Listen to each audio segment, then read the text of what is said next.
YouTube Originals. The past year has been and continues to be an incredibly stressful time for just about everybody. But for a lot of white Americans like me, it's also been a year of recognizing just how much harder that stress is hitting black and brown Americans. Young white male Christoph is on the subway wearing a mask. The COVID-19 pandemic put a spotlight on racial disparities in health. In the U.S., the death rate among black people is twice as high compared to white people. Black Americans in particular are dying at double the rate of their population. Most of the bus drivers in the city of Chicago are black. Most of the food service workers are Latino. Those populations are struggling hard in all of this. But the disproportionate effect of this virus is just one part of a long list of racial gaps in health. Would I be able to get a subway map? African Americans are at greater risk for developing chronic diseases. More than 75% of black Americans have hypertension, compared with less than 50% of whites. And when we talk about why those gaps exist, we often talk about neighborhood, socioeconomics, and medical treatment. But I'm wondering about the experience of racism itself. How does the stress of living with discrimination impact people's bodies? Your age captures how long you have lived. But if you're living in a bad environment, your age is also capturing how long you have been exposed to bad environmental conditions and how physiologically deteriorated you have become as a result of that exposure. These microaggressions, they accumulate over time. It's like a death by 1,000 tiny little cuts. Words appear. Is racism making people sick? White titles are sketched in. Glad You Asked, Season 2. Christoph is on a New York street with Dr. Jacqueline Taylor, Director, Center for Research on People of Color at Columbia University. So I have this map. What I would love to do is map out what life expectancy looks like in New York, depending on your neighborhood. He sticks it on a wall. That kind of works. Okay.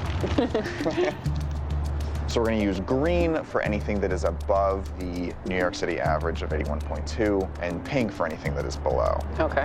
So what is Washington Heights? 84.4. East Harlem, 77.9. 77.9. So Upper East Side, that's where we are right now, 86.4. Okay. And this already is like almost a 10-year difference. Yeah, it's a stark difference. Thank you. 86.3, Murray Hill. One thing I think is really interesting with these numbers is, like, if the Upper East Side were its own country, it would be like the second best place to live for longevity in the world. But then look at this as you're clustered here, and East Harlem and Central Harlem is not a good place in terms of life expectancy. Right. And people in the majority white area are living almost a decade longer than people in a majority non-white area. Huge difference. Can you explain why that is? Think about the socioeconomic differences between these two communities. Yeah. That difference in income would affect access to quality health care, food, transportation. All of those factors play a role in life expectancy. Yeah. They stroll. So does socioeconomic status explain the whole picture? No, I may be stressed for other reasons. You know, I'm African American, maybe I'm having stressors in my workplace, or maybe I'm having stressors finding quality health provider, or maybe I feel like I'm being discriminated against, whereas, you know, someone that is not a minority in the same socioeconomic status may not have those same stressors. Christoph speaks to his black colleague Fabiola. Racism in our bodies. So in the US, your race plays a huge part in how long you can expect to live. If you are Hispanic, you can expect to live to almost 82, almost 79. If you are white, about 75 if you're black. That is a 3-year age difference between Hispanic people and white people, and a 4-year gap between black people and white people. Even when you control for education and income, even the health behaviors, there's still a gap. I feel like this all makes sense. It's just never something easy for me to accept. So those longevity counts don't really explain the full story. So if you look at the percentage of people who report being in very good or excellent health among people who self-identify as white and are also socially assigned white, that number is 58%. What does it mean to be socially assigned white? So that just means that people perceive you as white. And for people who self-identify and are socially categorized as Hispanic, that number is 47%. So despite longer life expectancy, fewer Hispanics report being in good health. That difference right there is the health gap. But if we look at people who self-identify as Hispanic, who pass as white, their health outcomes are almost on par with white people. And we see that same effect for Native Americans. Those who pass as white have health outcomes that are almost on par with white people. And that difference is even more drastic for people who are mixed race. So if you are mixed race, but you are perceived as black, your health outcomes wind up being much worse. My biggest takeaway from this is just how proximity to whiteness means that you're gonna be better off. So that means that if they go to the hospital or they're consulting with some kind of health professional, they will probably get better treatment. It's fascinating the way whiteness works when it comes to health outcomes. It's like regardless of your background, the way that you're seen when you walk into a hospital or you're walking down the street. Yeah. That's what makes the biggest difference. Right.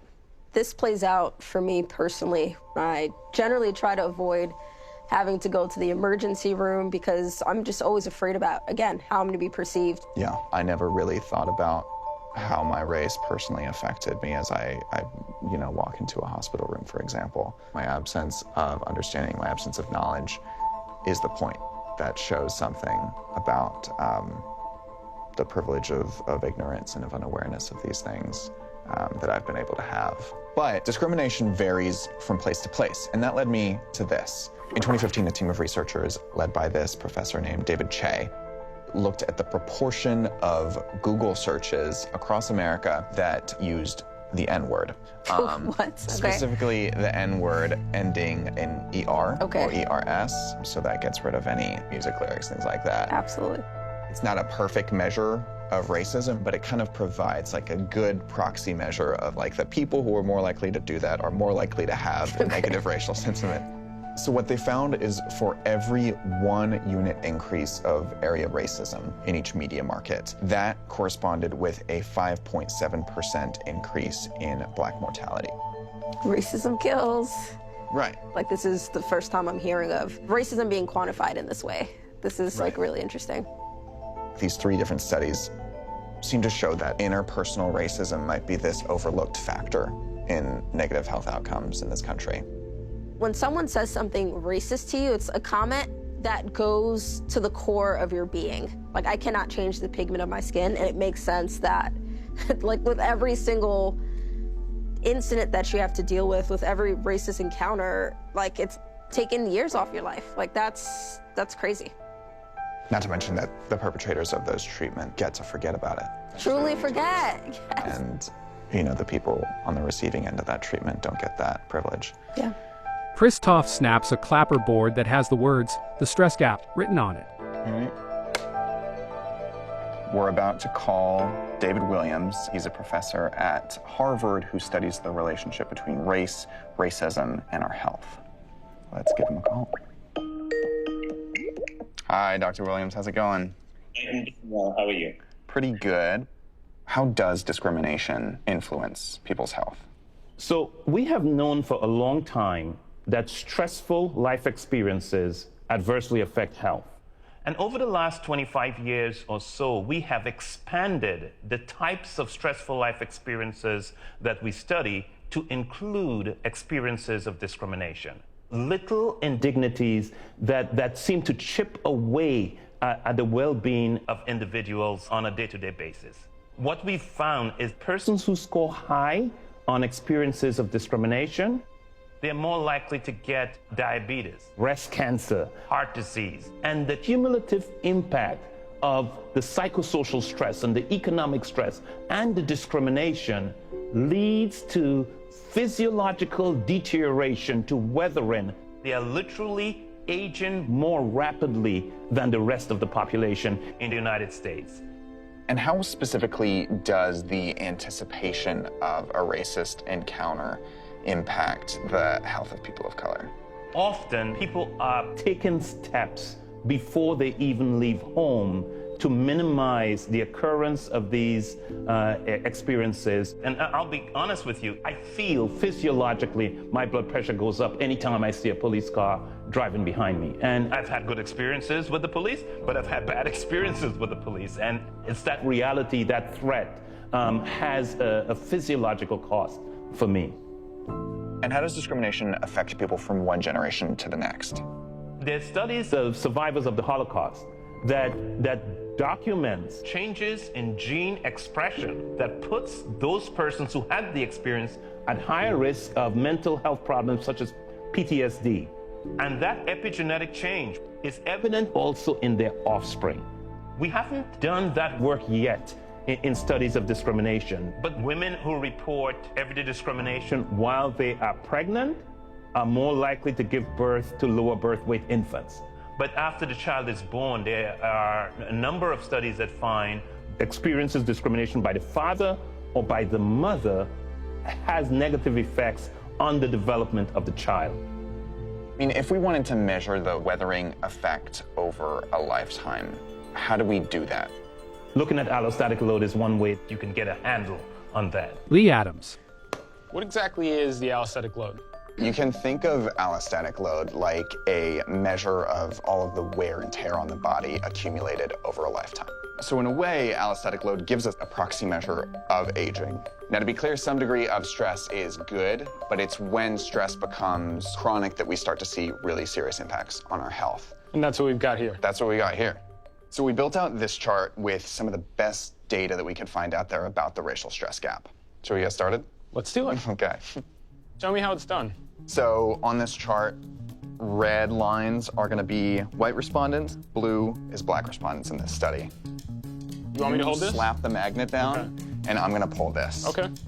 So what's 5 mean? 5 is a very high allostatic load.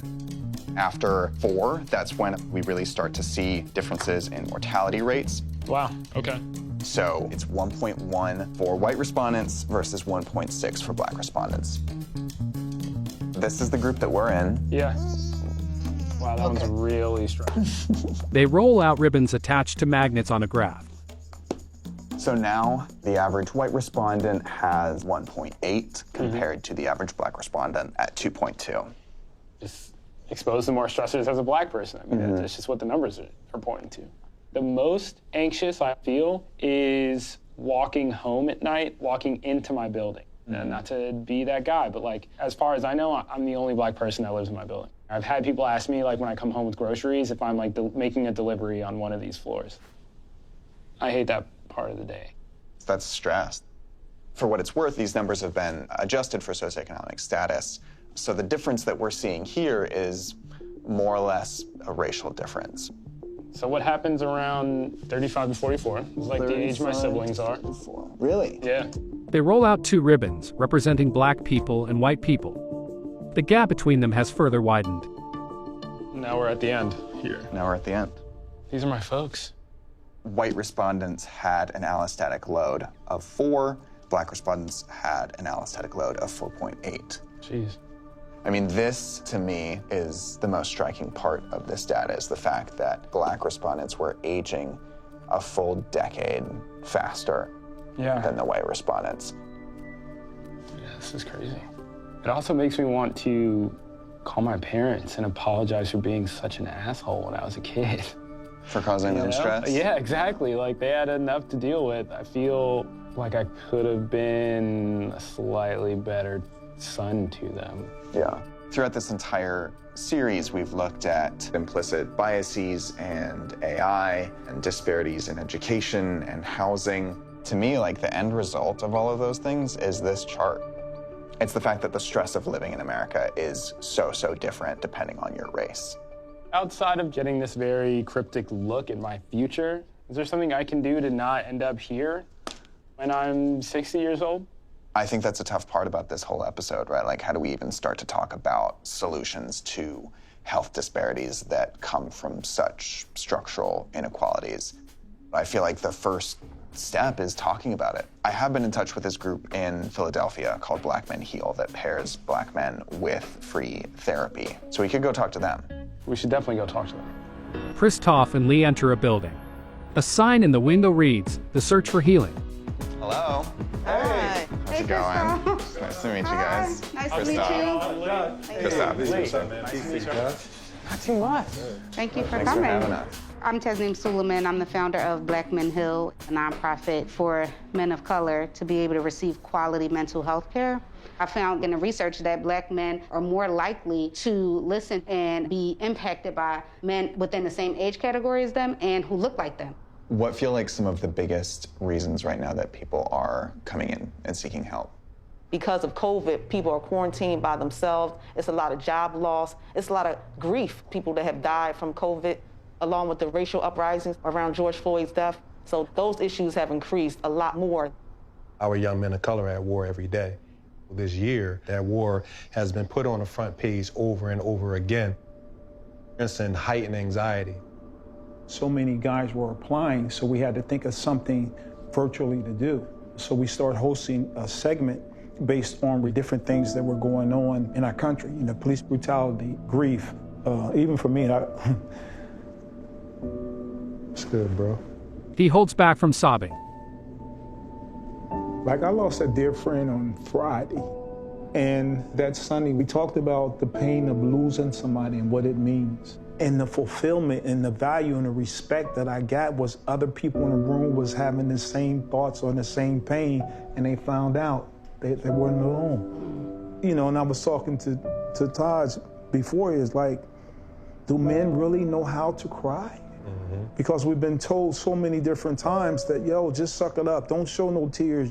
For me, there's a sense of release.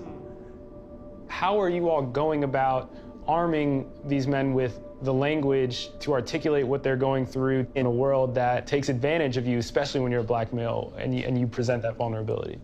One man being willing to step into a space of vulnerability, it's like putting your hand out and inviting another man to come in. I think vulnerability is like the new sexy. Like, I think that's a very powerful bond. Thank you, Taz, for saying vulnerability is sexy. Yeah. Yes, it's the new sexy. It's the new sexy. I feel good about it. I'm bringing sexy back. But that transparency, it is such a tough thing, you know, growing up having to put on a certain facade, a certain image. And I think about Black Men Heal, even the pairing up with a therapist of color, somebody that you can actually identify with. Because if you go see somebody, let's say, that's not Black, I know for me, I'm already stereotyping what you think of me. So there's a fear right there. And to see a therapist of color gives you the freedom to open up. Actually, I have a question for you. Oh, yeah. Have you ever taken into consideration race of the therapist and been like, I don't feel comfortable talking to you because you're not? No, I mean, I think that's something that I have the privilege of not thinking about a lot of the time. When I do go to the doctor or, you know, other health services, those are not crossing my mind. I know a lot of time we talk about the systematic racism and, you know, the Black community is like, you know, why don't you understand? What we have to realize, there's a reason why somebody might not understand, because they don't see through that same lens. You mentioned that there are people as young as 18 and as old as 85 coming to Black Men Heal. When you compare people from generations so far apart, what similarities and differences do you see in the things that they're struggling with? Tons of similarities. More similarities. Yeah, and that's the hope and the inspiration right there, because you may hear an older gentleman talk about a scenario or situation that he's going through, but you're in it right now. And so that lets you know, hey, if he got through it, I'm gonna get through it as well. Black Men Heal saved my life, and it saved me from my own self. It's the tools that I've learned through Black Men Heal that kept me stable, that kept me grounded. Chris Toff's at home. When I first started reporting this story, I felt shocked to see that interpersonal racism and the consequences of being on the receiving end of it could be measured in this way. And I felt curious to understand it better. But there's one thing that Dr. Williams told me that I can't stop thinking about. For many white persons in the United States, it is a surprise. But for many persons of color, it's not a surprise, but for some, it is a powerful affirmation that the experiences we have had are real and they actually can be studied. Whether you feel surprised or validated by this research is going to depend on what you've experienced in your own lifetime. I can quote like verbatim racist incidents that took place about like 10 years ago. And so hearing that there's research around this just makes me I feel relieved, because it's like, great, we're talking about this, these numbers are out there. Racism created the racial health gap, but anti-racism can help close it. That work, the work that falls on each one of us every day, is a matter of public health. We tend to put ourselves in the shoes of someone who belongs to the same racial group that we're in. One of the challenges we face is, how do we tell the stories of disadvantaged populations, the discrimination, the stress, the lower income and poverty, the living in poor neighborhoods? How can we tell those stories in ways that connect with the average American so that they feel empathy and then motivated to support policy interventions to address it? Outtakes from the shoot. Oh no, I messed it up. Oh no! Carrie, did that hit you? No. Thank God. So, if you're Hispanic, you can... Why is that one so Where am I? Okay, well, this is embarrassing. Vox Media Studios. YouTube Originals.